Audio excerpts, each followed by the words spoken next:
Hello and welcome again. It's your girl Danielle. If you're new to this channel, thank you for tuning in, and to my old subscribers, thank you for coming back. Today we are going to learn how to make healthy whole wheat bread. Yes, healthy whole wheat bread. And this bread is for those on weight loss journey, or if you're trying to live a healthy lifestyle just like me. This is a perfect bread for you to go for, and it has a lot of packed nutrients. Okay, so let's dive right into the video. Just gotta flip the switch and you can go and obtain anything you want, anything you need.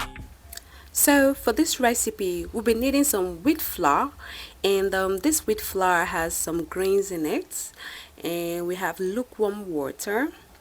Yeah, and we have vegetable oil, and you can use any vegetable oil of your choice. And I have some grains, and this is sunflower grain, but this is totally optional. I just want to have more grains in my bread. And I have my dry yeast, and I have some salt. I will drop all measurements in the description box below. So let's bake our bread.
Hey fam, if you're getting value for this content, be sure to smash the like button, subscribe, and turn on notification bell so you do not miss any of my videos, because I'll be posting videos every week. You don't want to miss that, do you?